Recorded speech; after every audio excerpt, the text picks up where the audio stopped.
feel like I'm so small in this frame. So this week's video is the video that's been in the queue for quite a long time. I just haven't been able to make it because I haven't been shopping in nurseries really this year. I've been buying like one plant here and there, but Charmaine and I recently took a joint day off, a much needed day off together, and we went out to a greenhouse that's here like in Vancouver. It's not really in Vancouver, but it was like, it's about a 45-minute to an hour drive away. And they're kind of known for having like really cheap plants, but also they like their prices are like super wild. Like if they see that a plant is popular, then they'll just like jack up the price like within the same day. As soon as they see that people are excited about the plant, then they like double, triple, quadruple the price right away. So I'm not going to mention their name because I'm not a big supporter of them, but we did go there because we hadn't been there in a long time. We just kind of wanted to see some specific plants that we knew that they were carrying, and we wanted to get them for a good price. Anyway, all that to say, that greenhouse is known for having a lot of pests. So I thought this would be a perfect time to film this video. What to do when you bring a plant home from a nursery, how to change the soil to your preferred substrate, how to safely introduce it to your collection without introducing pests, how to quarantine it, just to make sure that, you know, like this newcomer is not going to, you know, wipe out your whole collection. So that's what we're gonna do today. I haven't done a repot in a really long time. What you're seeing behind me here is a work in progress. So if you saw my NST video, the one where we did the big cleanup, I was talking about the EXO that I brought home and then the big wire shelf. So the EXO's not in yet. I didn't really want to show this background until it was done, but since I'm making a mess today, I needed to film in my plant room. So this is the best setup that I could do so far. Hopefully over time the framing will be a little bit better, but this is what we got to work with today. And we're just here for the plants anyway, right? So it doesn't really matter. These are so soggy and heavy, except for this one, which is bone dry. Perfect. So the first plant I grabbed is this ALOCASIA AZLANII. It looks a lot like a cupria in this light, but let me see if I can get the light to shine on it. I don't know if you'll be able to see like the holographic purple, but this one was one that I've been kind of interested in for a really long time, but for a long time it was way too expensive and I wasn't gonna pay like $150 for an ALOCASIA, knowing that they always come down in price. So this was 20 bucks, so that was good. I also grabbed another one for a friend, so I haven't decided which one I'm gonna keep, but they're pretty much identical, so it doesn't really matter. They had Philodendron BILLIETIEs for $3. So while I absolutely do not need a second BILLIETIE, I kind of had to get it because it was $3. Like it seemed wrong not to get it. And this leaf is actually super cute and like shield-like. So it's $3. I just had to. It just didn't feel right to leave it behind. And then the last one I grabbed was this Philodendron Ring of Fire. Again, not a plant that I was super into, but I've kind of grown to like that jaggedy kind of tiger tooth leaf shape lately, and this one won't need a pole really, so I thought maybe I could grow this one nicely, and if it doesn't grow leaves with nice variegation, then I'm not too heartbroken over it. So this was 20 bucks. To my knowledge, I don't think this is like a highly sought after plant, so I wasn't like, I could live without this plant. Let's be honest, I can live without this plant, but I picked this one up as well. So the plan today is I'm gonna get them all repotted. I'm gonna tell you kind of like I'm gonna tell you my thought process when picking plants from a nursery, what I'm gonna do to treat it for my conditions. So it's not necessarily gonna be the same for you, but if you clicked on this video to find out like how to safely introduce something to your collection, kind of what to look out for and things like that, then I'm gonna try to answer all of those questions that I think you might have, and just have a chill repot session. So let's just get started. Okay, so first thing I wanted to talk about is like when you're looking at a tray of plants, what to look for really, because sometimes a pretty leaf is not necessarily enough. So usually what I look for when I kind of decide which specimen to bring home, I'm usually looking for ones with like clear active growth. I don't want to see too much yellowing of the leaves. I don't want it to be looking thirsty. I don't typically take the soil out of the pot, because if I did that to this one, because the soil is so wet, it's just going to make a mess. So I'm not going to make a mess at the store. But I'm looking for like new growth. If a leaf is emerging, even better. I'm looking for leaves that are sizing up because I know that it's kind of robust and it's growing. But more than anything, yeah, I'm just looking for new leaf growth, and on top of course, like the leaves being in fairly good shape. So ideally not super, super banged up. But if I didn't have the option, then I would just get what I could get. But these ones both have a new leaf coming in, but it's not emerging yet. So I feel okay about repotting it. Plus, I have to repot it anyways because I need to give one of them to my friend by tomorrow. So basically, there are very few plants that I would leave in the nursery soil just because what they tend to use, and it's not all nurseries do this, but most nurseries, like especially ones that get plants from really, really big growers, they tend to pot plants in a really, really peat heavy mix. So for something like an alocasia, it probably would be fine, but for something like a philodendron, I don't like that heavy of a mix for my philodendrons for my conditions. So if you didn't already know that nurseries tend to use really peat heavy mix because of how much water they retain. So they save money and labor on watering the plants, but also they have the light and warmth that allow the plant to still grow in that heavy of a mix. So they are still able to use up that water. But in pretty much like any of our conditions, unless you live in like Florida or something, we're not going to be able to replicate those conditions in our homes. So I definitely need an airier mix when I bring them home. So it's very rare, very, very rare that I'll leave it exactly in the mix that I get it from them with. It's very rare that I'll leave it in the same mix that I got it from the nursery.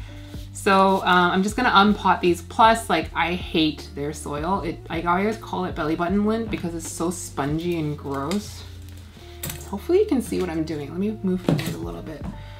I'm just gonna shake off some of the soil and see what we're working with. Alocasia roots are so fine that you gotta be really careful.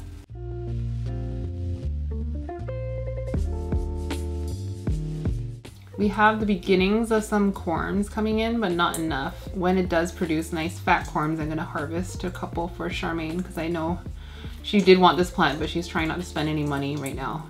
So she didn't get one. But that's the nice thing about alocasias, you can just buy one and share. And I find that alocasias grown from corm do size up pretty quickly, given the right conditions. Ooh, nice fat corm. Oh, one just fell off. Okay, just one corm just fell off. I don't think that's very developed. I don't know if that'll turn into anything, but I'll leave it here on the side. There's a nice fat one right here though. Should I take it off? It's pointing directly downwards, which is why I feel like I want to take it off. So at this point, I'm taking off as much soil as I possibly can because I am going to transition it to pon. With alocasias, it's just the only medium that works really, really well for me. I think soil is okay, but the best growth and the most happiest alocasias I have are all in pon. So I am breaking some of the really, really, really fine roots, but all in the name of removing as much soil as possible. Okay, so there's like a dense concentration of soil right around the rhizome, which I'm gonna probably have to wash off, to be honest. I'm contemplating taking this little corm off. If it comes off easily, then I'll take it off. No, it doesn't want to come off. Okay, so that's one done. And that's the roots that we're working with. So not terrible for the size of the plant. I'm gonna just do the next one, but you don't need to see me talk through this again, so I'll just do a quick little time lapse.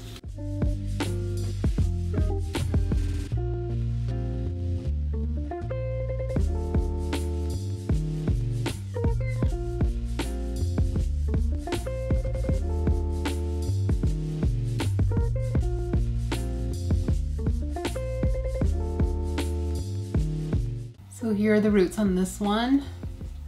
I don't know if you can see on this leaf, but there's like this milky residue on top, which I think is probably hard water deposit. I'll show you this one as well. I don't know if you'll be able to see with the glare, but there is like kind of a milky hard water stain looking residue. So if it is hard water staining, then it should just come off with water. Sometimes though, if you import a plant and it comes from the box with that residue on, it's quite white and milky, I believe that is pesticides. In my experience, it's been a lot harder to remove. Like I've had to use like a Castile soap or some sort of gentle soap on it to be able to get it off, and sometimes it doesn't ever fully come off. But I think this being like a local nursery, and I don't think they use pesticides. I think that's why they have so many pests. It's just gonna be hard water stain. So I'm just gonna rinse this off when I rinse off the roots. So I'm gonna do that now and I'll be right back. Okay, I'm back. So I didn't go super crazy on the rinsing or scrubbing. I didn't do any scrubbing. I just kind of like with my fingers gently rubbed off the soil. I didn't want to cause too much root breakage, and also like a little bit of soil is not gonna kill the plant or anything. So the roots look pretty healthy. I didn't see any root rot or anything. I did also like wash down the leaves a little bit, and then I kind of wiped it down with a paper towel. It looks like that staining is gone. So it's ready to go into pond. So these ones, like I said, are going into pond. These ones are going into pond. So I need a no drainage vessel, which is my preferred. So I got this one. I don't know which one I'm gonna keep. They look exactly the same to me. So I guess I'll just keep this one. They both have active leaf growth. So this pot I stole from Erin's house. And I think it's a good size for alocasia because it's gonna like root like crazy and it's gonna fill this up in no time at all. So I think it can live in this one for a good amount of time. So we'll do this one. I've talked about my pond mix so many times on this channel that I feel like I'm a broken record. So I'm just gonna say it again. My pond mix is, well, normally it's lechuza pond. Actually, can you snort a little bit less? Just a little bit. So typically my pond mix is lechuza pond, coarse perlite, and classic orchiata bark. Lately though, I've been trying to stretch my pond as much as possible because I'm kind of getting low, and you know how they are with the restocks. It's really hard to get them. They're just so random with when they restock, and then when they ship it, it's like, can be a week, can be a month and a half. So I'm trying to stretch it as much as possible. So in this particular mix, I mixed in like kind of like a aquarium gravel that I had. I'm not recommending it by any means. It's just I added it, so I'm not saying it's good or it's bad, but I did it. Because I was also running low on coarse perlite, I added like the really, really large grade perlite in there. So that's what I'm currently using today. But in general, my mix is pond, coarse perlite, and orchiata, classic grade. Oh frick, my Myco. I'll do that later. Okay, so at this point though, I'm going to add my, at this point, I'm gonna add my systemic pesticide. I'm gonna place the roots down. I'm gonna sprinkle the systemic on top. So this is the bonide granules. I mean, these are readily available in the States, but I think they're becoming more available in Canada as well. Just, I don't know where to get it. This was gifted by a friend, and that friend is Charmaine. So I can't really tell you where to get it from, but I'm sure if you ask around in your local plant group, you will be able to find some. I don't have a ton of experience with bonide, but I have read that some people have gotten burned from it from using too much, so I'm not gonna use too much. I'm just gonna sprinkle it over the roots. Now that the roots are covered, I'm just gonna fill the pot back up with pond.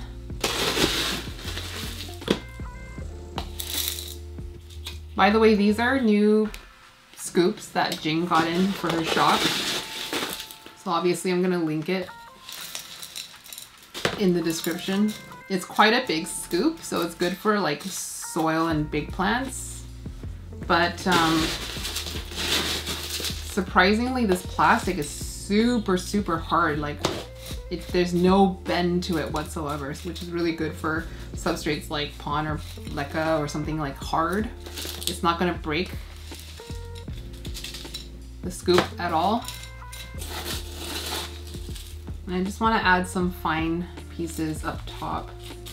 It's looking a little coarse. So this bonide systemic granule is listed for use against, I'm gonna skip the ones that I know are not gonna be a problem for houseplants, like beetles and stuff typically aren't coming into the home, but like scale, fungus gnat, leaf miners, mealybugs, soft scale, thrips, whiteflies, and the other ones I don't think are indoor pests. But I have also heard that overuse of bonide can cause a spider mite outbreak. So that's just something to keep in mind. I don't have currently a spider mite problem. I've never had spider mite problems, knock on wood.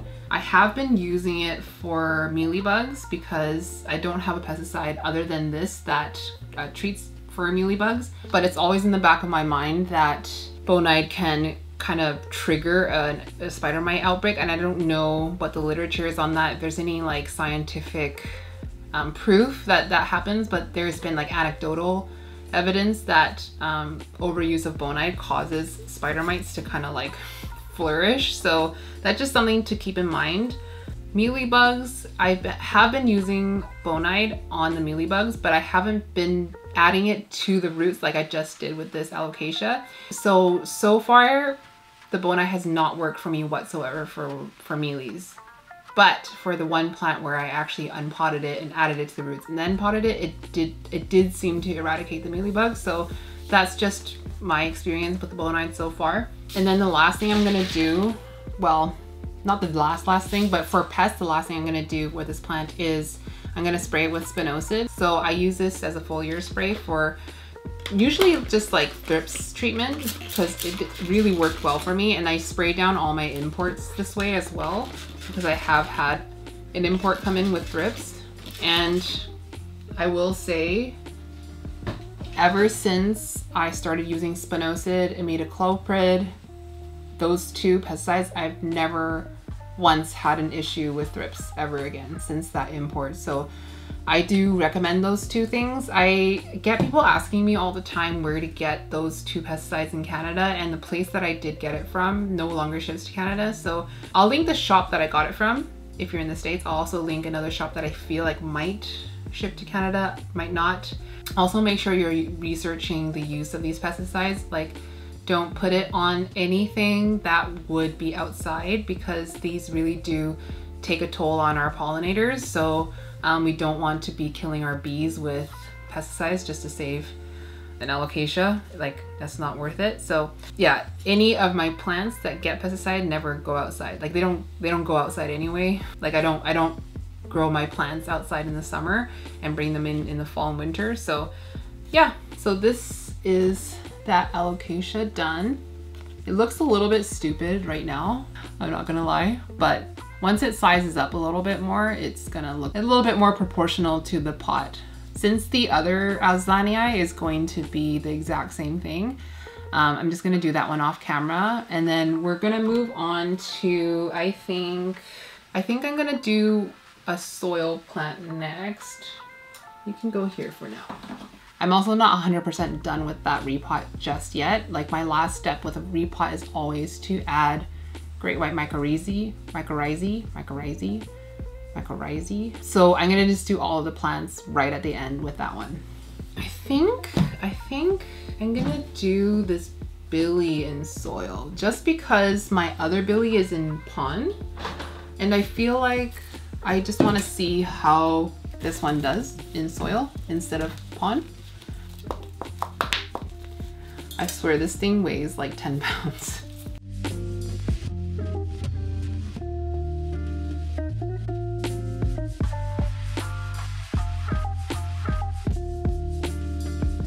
Ooh, nice fat roots on this one. This nursery is also known to have like centipedes and frogs and lizards hiding in the soil. I don't want to find a frog in my soil. Everyone thinks it's really cute, but I don't have time to deal with a frog today. I have a lot to do after I wrap filming today, so I do not have time for a frog. Okay, we're frog free. Coast is clear.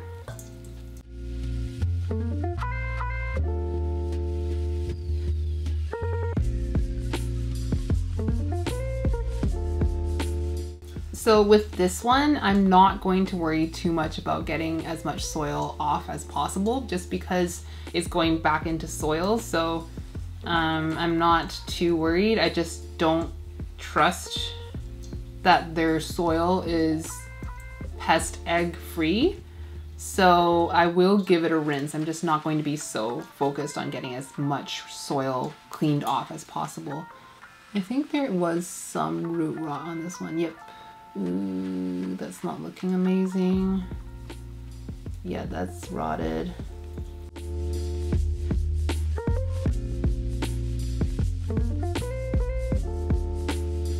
And I guess while I'm unpotting, I might as well do the ring of fire now, and then I'll take both of them away to wash. Then I don't have to like go up and down the stairs as much anymore. So I'll do that now.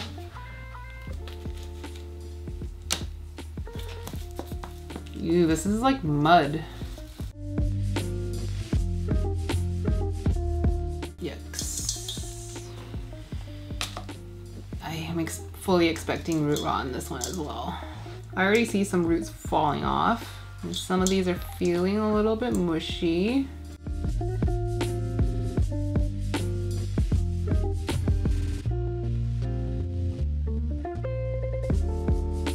I was hoping to find one of those mesh plugs on one of these plants, but it looks like they're not using them on these. So what they call the death plug is like basically a lot of these like seedling plants are grown in these little mesh plugs, and then right before they're gonna sell it, or like soon before they're gonna sell it, they're gonna take this little plug and then plop it into like a 4-inch pot like this, and then let it grow out so they don't remove that mesh from the plant. And then people call it the death plug because it like suffocates the roots and it's gonna stunt the growth and stuff. I would dispute that a little bit. I don't think that the death plug is a death plug. It's not a death sentence for your plant. I mean, it'd probably be better if it wasn't there, I guess, but it's not a huge deal. The holes on the mesh are big enough for your roots to grow out of, and like as your plant grows larger, the stem is going to produce roots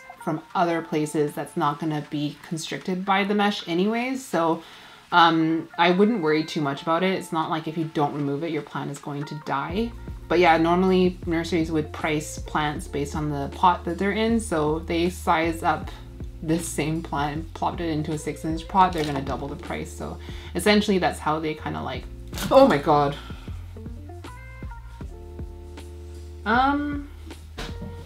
Okay. It's like, oh God. It's like, that was an earwig. Okay, I'm gonna wash these off and I'll be right back.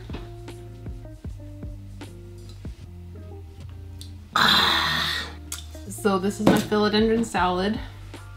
I drank that way too fast. I'm okay. I forgot, I actually had another plant from the same greenhouse. This is a MAMEI. I know, they're selling MAMEIs now. So this is actually Charmaine's plant that I was kind of taking care of. I saw her yesterday and I just completely forgot to give this to her the other day, but it kind of fits into this video, so I'm going to do this one as well. But first we're going to do the billie because that one's going into soil. I never know where to put things during a repot. Ow! So as I mentioned about the nursery soil, it's super peat heavy. It's super peat heavy, so it's not ideal for my conditions. So I'm gonna get into my normal aeroid mix, which is right now I'm using I had a huge bag of the Pro Mix HP mycorrhizae mix with that already has a lot of like tiny perlite in it, and I add more coarse perlite, I add bark, I add coconut coir chunks, I add bits of leca, like if I have leca from plants that I don't feel like rinsing, I just throw it into my soil. So it's a lot of that. I'm going to use drainage on this one. I just don't need to do no drainage on a lot of my soil plants. So, and I have a lot of drainage pots. So we're gonna do one of these pots. This is a pot from Jing. This is like a frosted semi-clear plastic one with some slits on the side and some holes on the bottom, but you'll see that these holes are quite big, so any like escaped roots, it's kind of easy to take them out. So I've been really enjoying this pot, and also it's like very, very like hard and sturdy, so it doesn't really bend the way it doesn't really bend the way a lot of orchid pots do. So I really like that, and also it's kind of tall, so you have more vertical space for roots, and it doesn't take up as much like real estate on a shelf. So these are one of my favorite drainage hole pots to use, and obviously I'll link it in the description. I probably have like 2 inches. And I'm just arranging those like big chunky roots around so I can sit the plant a little bit lower. And I think I want it facing this way. And then bone-eyed, come on, come on. Okay, I think that was about a teaspoon or less, 3/4 of a teaspoon.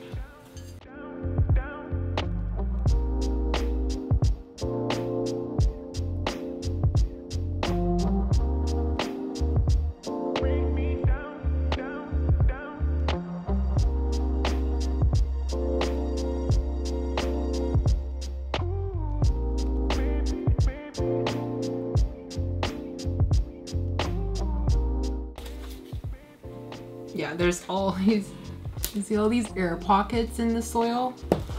This is where I use either like a plant tag or like the back of a spoon, or like the handle of a spoon to fill in the air pockets. I just slide it down the edge of the pot and then like push back and let the soil fall into the gaps. And that'll lower the soil line a lot, so I'll add more soil in after.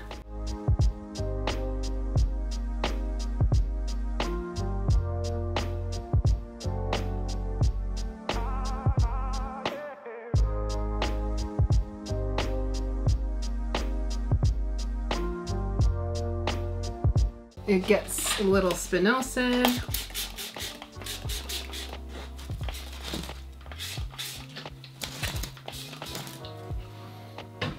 Boom. And then the rest of the 3 plants I'm going to get into pon. But since you already saw me do that first one, I don't know if I need further explanation, so I might just time lapse this part so it's not so boring. But first I need to chug more water.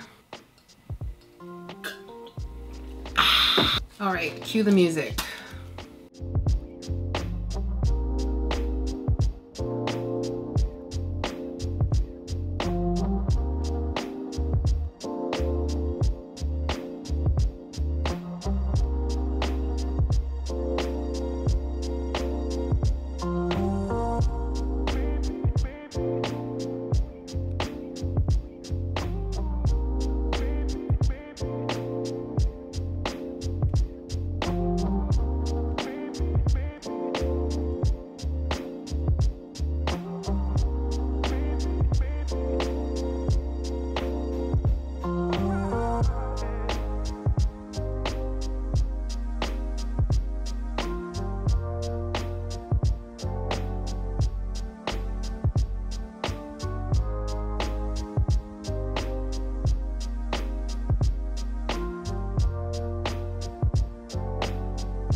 All right, so these are the 5 plants done.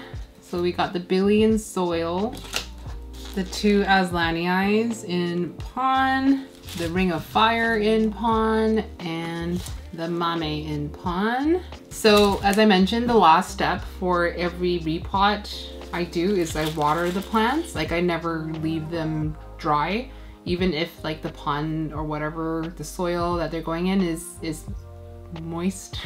But this is the time for me to add my mycorrhizae. So I'm gonna sound like a broken record because I always talk about it, but great white mycorrhizae is what I always use, and it's been so great for eliminating transplant shock and just getting plants started up a lot quicker, and like the root growth I feel like is stimulated and I just don't experience root rot so much.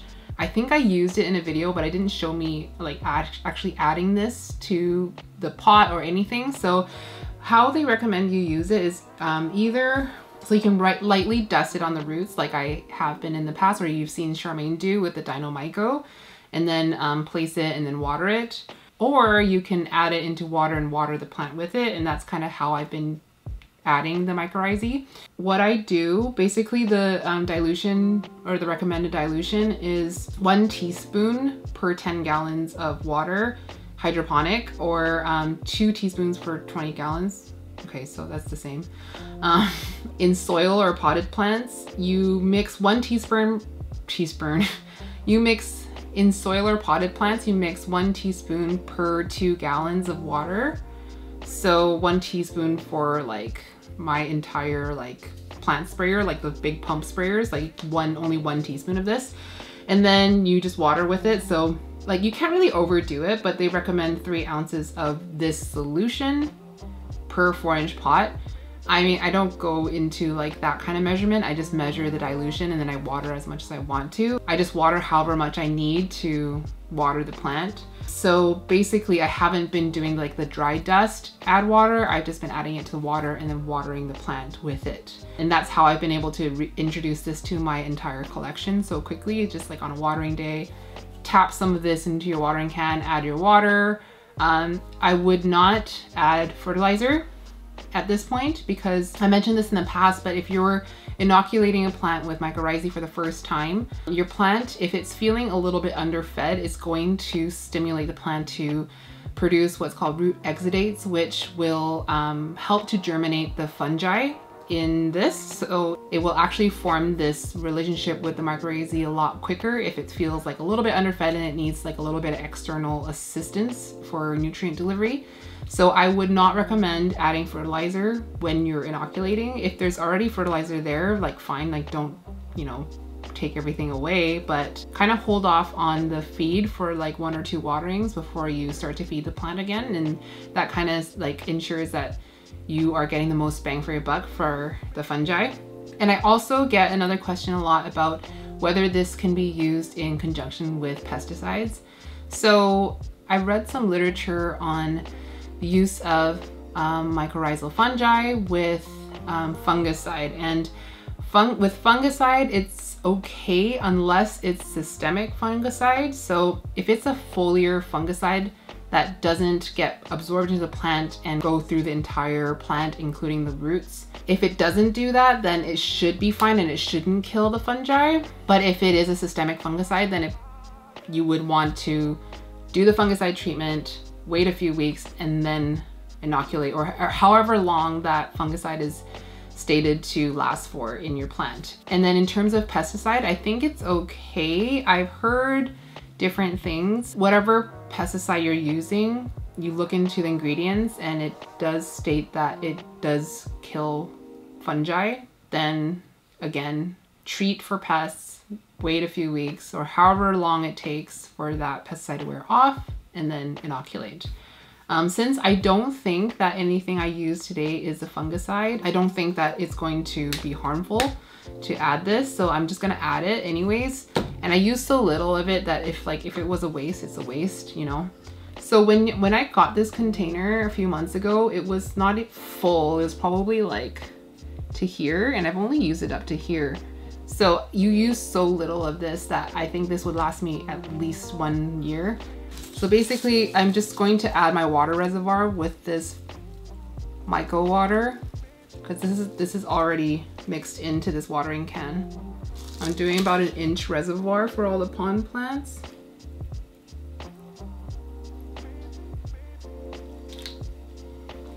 about there. I don't know if you can see the water.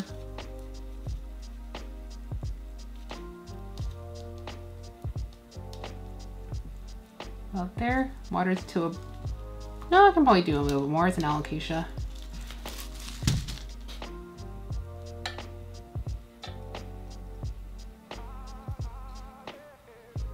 It does look a little bit murky and it will smell like mushroom soup. Very, very umami is how people describe it. Although my friend Amanda messaged me and was like, when I was describing the smell of the great white, she was fully expecting me to say Flintstone vitamins because she thinks that hers smells like Flintstone vitamins. Maybe the American ones are a little fruitier, but actually, now that I think about it, I feel like sometimes vitamins do have like a very weedy kind of umami smell, like an undertone of umami. So maybe that's what she's picking up. So yeah, that is start to finish how I would treat a nursery plant when I bring it home, especially one from this one particular greenhouse that is just like riddled with pests and apparently earwigs. And now in terms of a quarantine period, like I would say that the 2-week period is pretty safe. So the nice thing about nursery plants, like especially ones grown from TC, is that they're like kind of a little bit hardier and they're not like they need to go straight into a greenhouse or they won't survive. Like it's not like an import plant in that way. So I feel fine about leaving it near to a window, kind of isolated on their own for a couple weeks, and then before I introduce it to a greenhouse or wherever I want to long-term grow the plant, then I'll just do a quick check first for like any signs of pest damage. So if there's like discoloration, especially on new growth. So new growth is where pests tend to congregate because like the leaf tissue is so much softer, it's easier for them to do their dirty work. So definitely check all the new growth, and then check for little bugs. If you don't see any, I would say 2 weeks is like probably the minimum you want to quarantine them for before you introduce them to your collection. Honestly, like I haven't been that careful about quarantining my plants. Like I've had fully a plant come in with thrips and I've treated it with spinosad, and I kept it near to other plants, like in the vicinity of, like not right next to, and like I haven't had an issue because I do trust the pesticides that I use. So anyways, start to finish, unpot the plant, rinse the roots, remove any rot, wash off the leaves, and then get it into a substrate, add your pesticides, and then use the great white because I absolutely recommend that. And then just put it into your spot. And when you have a plant that you disturb the roots with a lot, you don't definitely want to give it like pretty good conditions for it to recover with. So like you want light to give it energy to recover from all that stress and like potential root loss during the repot. And then obviously it's going from a nursery to your home, so it's going to be used to a lot higher light, a lot warmer conditions. So you do want to kind of replicate that as much as possible. So if you have like a cold window where you want to eventually keep your plant, you don't want to just stick it in there right away. So yeah, that's basically my process. I hope that was interesting to some of you. I know this is kind of like a beginnery kind of video. I don't know how many of you would have sat through that whole thing because I feel like a lot of my viewers are like probably more experienced than I am with plants. So hopefully that was enjoyable for you guys. Next week's video, I think, will be a Hoya video, which I'm excited to film because I've been holding off talking about Hoyas for a little bit, and well, I mean like a very Hoya heavy video. I've been showing Hoyas every now and then, but I'll be doing an exclusively Hoya video next week. So I'm excited to film that one and show you guys all the growth updates with my Hoyas. Anyways, that is it for me today. I hope you enjoyed the video. If you did, please remember to give it a thumbs up. As always, I hope you have a great rest of your weekend, and I'll see you in the next one. Bye.